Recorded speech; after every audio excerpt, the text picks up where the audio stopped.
بازار رضا یا بازار امام رضا یکی از بزرگترین مراکز خرید سوغات در شهر مشهد و در کنار حرم امام رضا هست که هر زائری که به مشهد و به زیارت امام رضا میاد حتما هم سری به این بازار پر از رنگ و عطر میزنه. با من همراه باشین تا بریم توی بازار امام رضا و با هم بگردیم. این بازار یکی از اصلی ترین مراکز خرید زرشک و زعفرون و نبات و انواع پوشاک در شهر مشهد هست.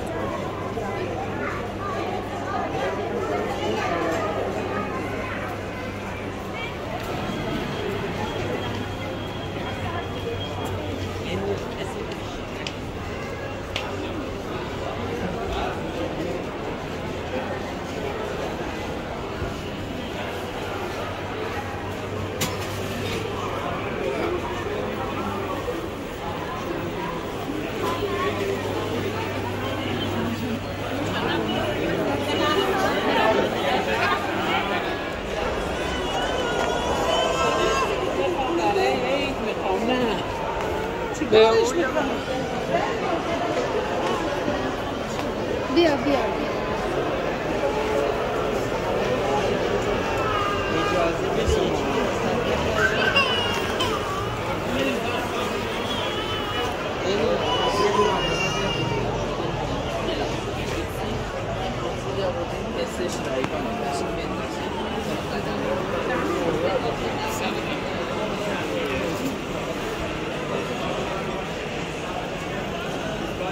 عزیز آقا ما دو پنجم کوچیک‌تر 8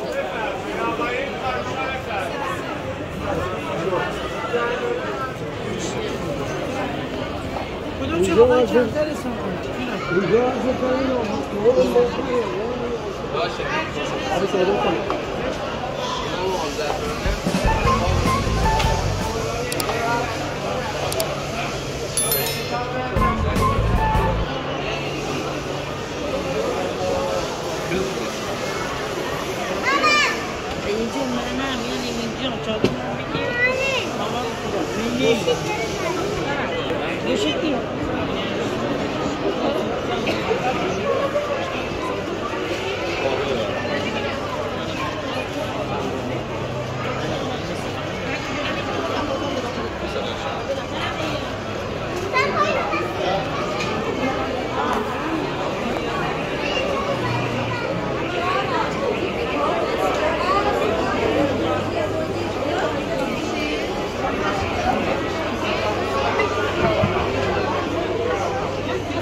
سنجدود کن داریم؟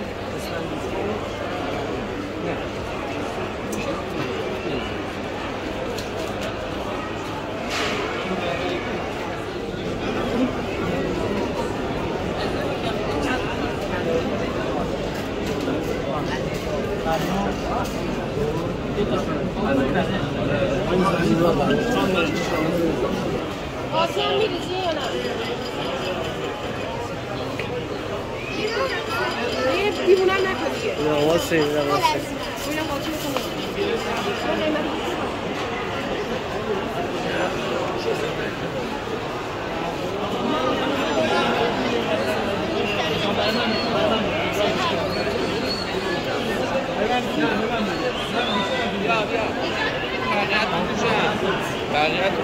چرا بیاد؟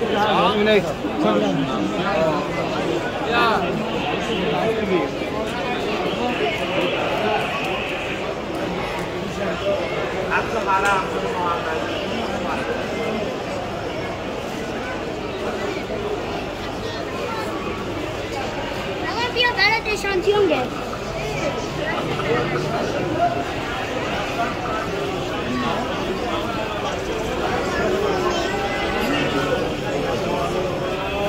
من çıktı 5'ye. Valla bu kadar. İnşallah var mıydı?